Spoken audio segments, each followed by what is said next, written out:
Hello once again, Star Wars and Unboxing fans. Welcome to another episode of Darth Tuba's Star Wars Unboxing Show. I'm your host, Darth Tuba, and today we are revisiting the vault. Okay, and I will appropriately call it the Disney Vault. Yes, we are once again visiting the Disney Star Wars crossover, which released many unique items that were only available in the Disney parks and had a Disney flair to them. Now, a few episodes back, we had some Disney characters that were dressed as Star Wars characters. Okay, that was more of a crossover item. Then we had an episode where we had some Star Tours figures related specifically to the Star Tours ride that takes place in a lot of the Disney parks. Well, we're going to continue down that road because they've made quite a few Disney Star Tours action figures, and we're going to go through them right here. We have about 6 actual figures here, okay? So we're going to start with G3 5LE, okay? This figure came out in 2005, so it's been around a little bit. Let's put it over here, kind of out of the camera in a minute. We also have, from 2005, we have MSE 1T. MSE 1T. Okay, and again, these are characters that made very brief appearances in the Star Tours ride. Some of them may not have actually been seen, or they have been so quick that you wouldn't have seen them. Either they're really hidden out of the way in the queue, waiting to get online, or they are actually in the film, or the old film, by the way, not the 2.0 film. Okay, here we have, who is it? 3T RNE. Okay. Now I'm looking at the back here. There are photos of these, so I would assume that they did exist, and not just creations by Imagineers. Okay, and we have a couple here that are actually going back a little bit further. Yeah, 2003. These are all 2005. Here's some 2003. We have R5D2, looking a lot like R5D4, but a little battle damage. I do believe this is the droid that one of the other droids is working on while you're in the queue line. And then we have, of course, the SKZ38, which I believe is one of the bird droids that you see kind of overhead as you were going through. Okay, we'll talk a little more about that a little later. And then we end with G2 9T, okay, which is a similar droid to one that we opened up the other day, but this one is in fact a different model, and he had a couple of different things to say, and we will get to that. So. Again, these, and I will say these star cases that the figures come in, I believe these were all cases that I put the figures in for a while to protect them. I do still have some figures that I will keep in the box, and those star cases will go to assist them with that. Alright, so let's start with G3 5LE.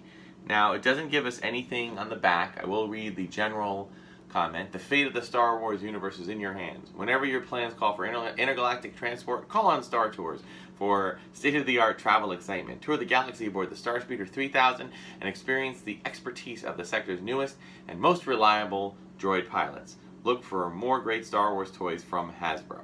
Okay, so I think that was a very similar read to what I did in the last episode. But again, this is the year on these boxes is 2005.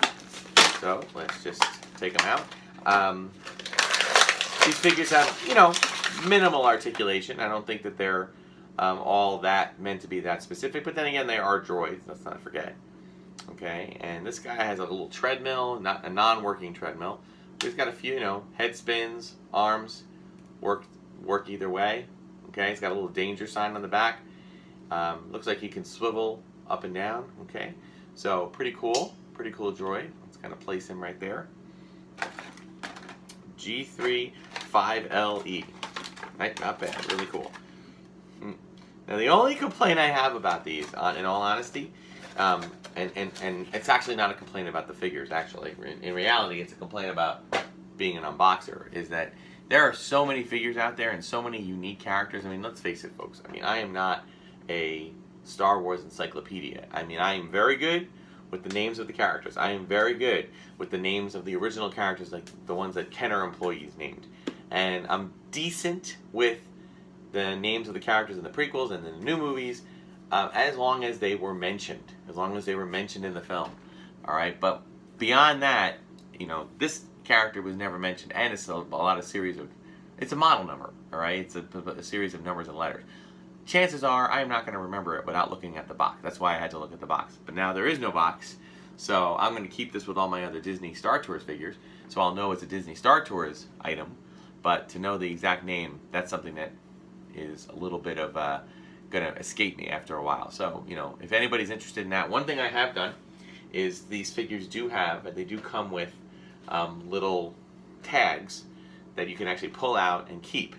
And for a while there, I was unboxing figures and just putting the tag inside of a display case with them. So if I ever want, you know, behind it, so whenever I wanted to, I just go back, grab it, take a look, and then the name would be there. So you could do that. I'm not as concerned about it since there was a finite amount of Star Tours figures. I can always look up the names. I'm sure some very studious person on the internet has already compiled a list for people to, you know, use as a checklist. All right, let's move on to MSE 1T. This is an interesting looking one. I'm gonna, yep, the description is the same as what I just read. Something about this, I feel as though, you know, I'll try to insert a picture of this. I feel as though the person who made this figure was very much inspired by SpongeBob SquarePants. And more specifically, SpongeBob's pet, Gary, I believe his name is.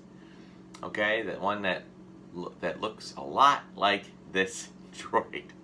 Okay, so if you imagine Gary with tubes coming out below his eyes and into his body, you'd kind of have that. So it's a non-moving piece aside from just the tubes being able to, you know, have a kind of rubbery feel to it. There's no wheels on it. It just kind of goes like that.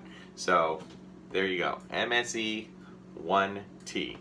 Not much to play with there, but you know, a cute figure nonetheless.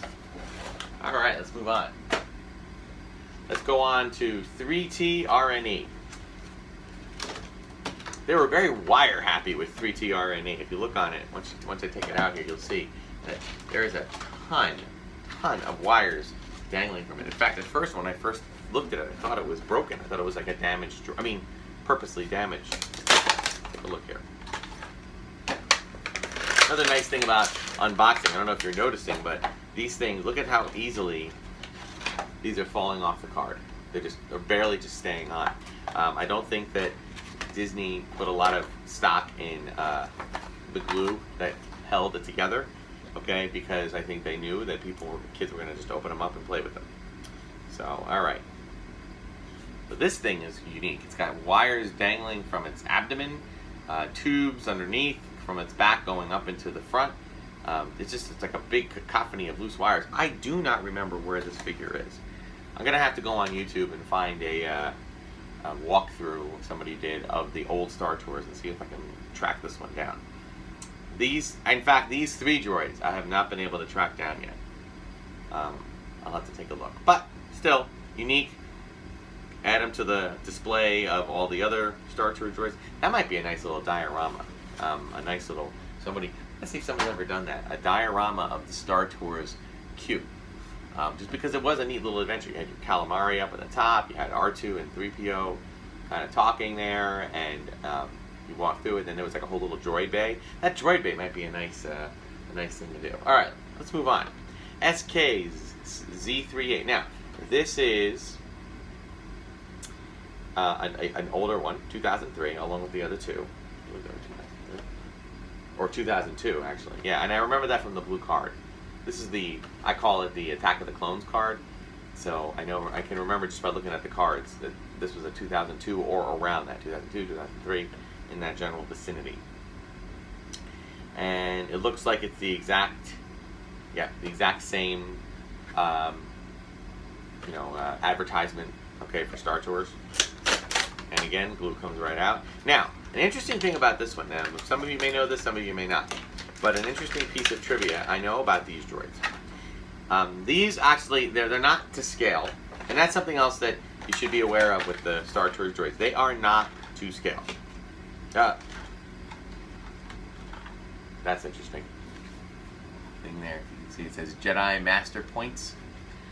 Back in the day, kids, when there was when Star Wars, one of the promotions, I shouldn't say Star Wars, when Star Wars first came back into screen with the prequels, they did a thing called Jedi Master Points. It was kind of like proof of purchase, but you could gather and collect points and then use them to order product.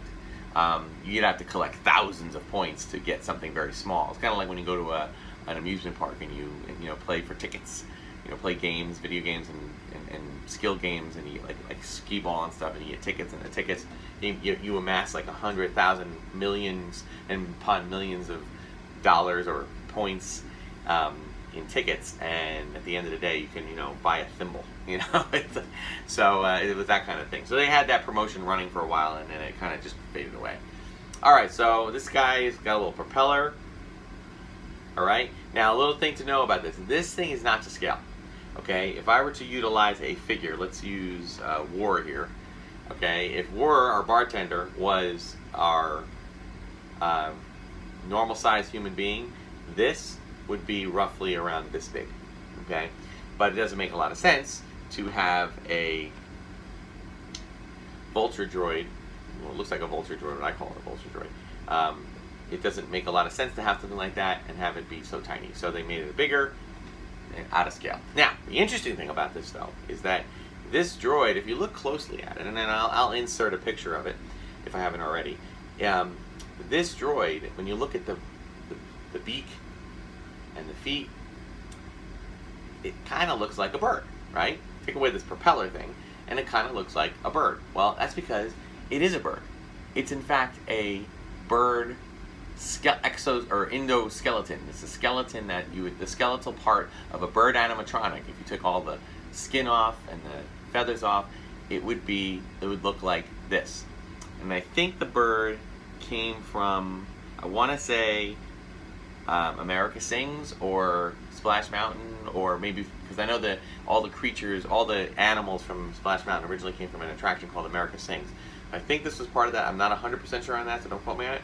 But still, it's really cool that they just took somebody had the bright idea. So, you take a bird animatronic and you pull all the outer skin and feathers off of it. It kind of looks like a droid that would belong in Star Wars. So they planted it right there. And as you were walking into the room where you would queue up on the lines into the Star Tours rides, each individual one, you can see them hanging up over your head, like kind of peering down at you. So I'm really glad that they made that into a figure. Whoops, have to tilt it over. All right, two more. Here we go. Now, this one. Now this is a very similar one to G29T. This is a similar one to one I opened up before. I don't know if it's the exact same one. They might have recarded it. I'll have to look and see. Oops, this one pulled a little more off.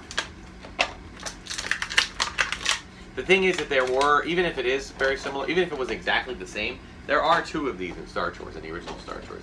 In fact, I think that they're still there. I think that even on the present day 2.0 Star Tours, you can see two droids like this, or similar to this, that are talking to you. They interact with the audience members as they come through. And in the old Star Tours, they would eventually have a shutdown. You'd hear they would hear an announcement from kind of a droid monitor saying that the droids are not functioning properly. Please resume normal activities, or there will be a forced shutdown. And then, sure enough, they wouldn't resume their activities because they would be talking to the guests, and then they would shut down. It would just put down like this, and then it would eventually start back up again, and I guess repeat the loop, if you will. So this looks like it's a very similar droid, but I don't think it's exact. So again, a lot of them look like exposed animatronics from other things. So it could have been another animal, or it could have been a separate thing altogether. All right, and lastly, go for the familiar, R5D2. Okay, and this one is probably the most famous in the queue because it's the droid that one of the other droids are working on, or at least next to one of the droids. And now it's funny because now when you go through the Star Tours, there's literally like a whole bunch of astromechs just sitting there, looking like they're actually getting ready to be shipped, which I think is really cool. In fact, as an R2D2 builder, and yes, I am considered an R2D2 builder. I have built one. A can't say movie accurate, but I can say that it looks the size of a movie one, and it's it's got all the parts, and when you look at it, it looks like R2-D2. So I was unable to finish it. It does not move, and it is missing some key components. It has been sitting in, I call it the R2 low power mode from Force Awakens, and I just kind of covered it with a blanket in my garage, and it's just sitting there right now. I don't know if I'll ever get back to it. At some point, maybe I'll bring out the camera out there, and I'll show you what we did so far. I do have some parts of it working, but there's a lot that needs to get done with it still before I can get it up and moving. As a teacher, my professional job kind of keeps me busy, and it's hard for me to do. So I've been trying to reach out to some students to kind of, students into robotics to kind of help with it, but they're busy too, so it's kind of hard to set that up. But let's get back to R5-D2. So well, I just battle damaged him more. He is or she is a dirtied up R5 unit. Again, probably using the same mold, I'm guessing, as R5-D4. And again, I love, you can hear it, the droids having that clicking sound for the head. I mean, now the new droid Build-A-Droids that they have down there, you can get almost an infinite number of different color droids and different combine different things. But they don't do that. The head spin, I don't believe the head spin makes that sound. So this also has what I like, and it has a protruding third leg. So it kind of tucks up there a little bit, or mostly. See if I can get it to tuck all the way. Yeah. It's like mostly gets tucked up in there, so you can have the droid stand like straight up like this, right? Or you can pull it up, push it forward, push the other two back, and you've got your three-legged thing. Which I remember as a collector, when they first came out with that idea with an R2 unit, I thought that was the coolest thing in the world, because us kids of the 70s and 80s, all we got were the two-legged R2. The only exception was there was a playset called the, oh God, I'm going to say it right here, the Jawa Droid Repair Station, or Jawa the Jawa Repair Droid Station or something. It was just a unit. It was a little playset, and it came with it was just basically a base with a little ramp and a couple little foot pegs that figures could stand into, and it had a crane, and had a section that was literally filled with droid parts. And you could actually take the parts, and there were places you could store them, like kind of shaped the same shapes, almost like playing Perfection, where you actually had to store them all in the same place. But you could take those droid parts and make lots of different droids, and it was really, really cool. Maybe in a future episode I'll dig out. I was thinking about bringing out some of the vintage and kind of talking through some of them. They're a little hard to get at my current, in their current location, so I'll have to look into that. But maybe I'll do that and we'll show it. But one of the things you could do is you could make an R2 figure that had the third leg. So that was kind of a cool thing. It looked more real. It was a really neat thing at the time. It was a little flimsy, so it wasn't like you could play with it as an actual action figure. It would fall apart easily, because they were meant to just kind of slightly stay together. So we'll talk more about that on a future episode. But here are 6 more droids to add to the Star Tours display area. Okay.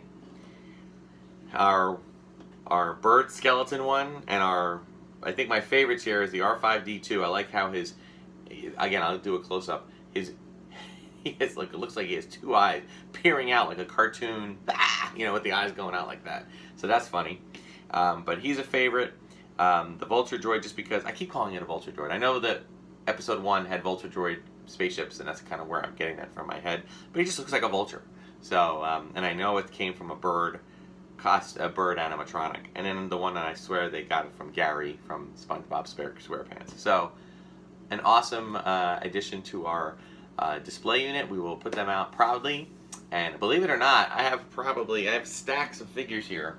I've divided them up into 1, 2, 3, 4. So we have at least 4 more episodes in the future of Disney Star Wars tie-over or tie-in figures to put out there. So we're really looking forward to getting that out to you. Plus a few new things along the way.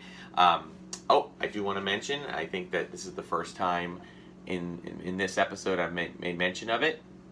The great news that Jabba's sail barge went way over the expected 5,000 backers, or the needed 5,000 backers, and I think ended up with over 8,000 backers to fund it. So it is going to happen. I am ecstatic. It's going to take almost a year to get the thing designed, made, and sent out. But I gotta say, I'm really, really excited for that, and I'm really, really excited for the Star Wars collecting community, because I think that is an awesome thing. I think that the Jabba sail barge represents a lot more than just a standard toy. It is, I think, a new wave of collecting. It represents a new wave, kind of like in previous episodes I talked about subscription boxes. I can imagine that there is going to be, and with the sail barge, a lot of it was made, the prototype is made with 3D printing. I just think that we're looking into a very different world when it comes to collecting.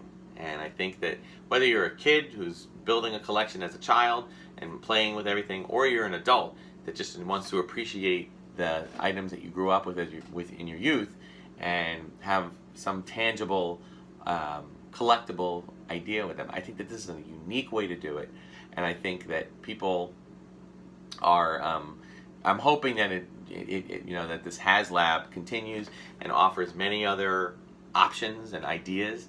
I think it's really fantastic, and I hope it works, because it would really, really be great to see this go into other things, other playsets, other big ships. I will say, at first I was a little nervous about that price. It was $500. I think it's like $530 with tax, or $513 or $30, something like that. But then I thought about it, and they're including. They're not including one. They're including two figures, Jabba and Yak Face. Yak Face is carded. They're also there. That's a few extra dollars there, and they're including shipping. The price of shipping is part of the thing. And let me tell you something: shipping an item that big, take it from an eBay. Shipping is not cheap. So the shipping cost alone is probably a good, at least 10%, maybe more. Okay, it's going to cost them to ship those things out.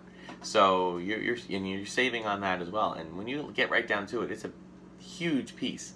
And I don't think the price point was all that bad. So for me, it's going to be also a great place for me to display all of the Jabba aliens and denizens and creatures, and all of the Luke and Han and Slave Leia figures that I have. We can get all those things in one space and put it all up there as a huge display arena. I already have a place picked out. It's got stuff on it that I have to figure out other places to move it, but we will do that, and we're excited. Maybe that might even mean another giveaway, which would be really cool, so we'll see what happens. But I know people have been asking about that, and yes, one is coming. Just got to be patient, all right? So that will do it for this episode of Darth Tuba Star Wars Unboxing Show. Again, like, subscribe, share, hit the notification, let other people know about it. Leave comments in the comment window below, or email me darthtuba77@gmail.com. And if you have any questions, I usually answer. It's not. I usually answer just about every comment or question, if it is a specific question. And we have Twitter and Instagram, @Darth Tuba, and Darth Tuba Star Wars Unboxing page on Facebook. So thank you so much for watching. More videos coming, and until then, may the Force be with you.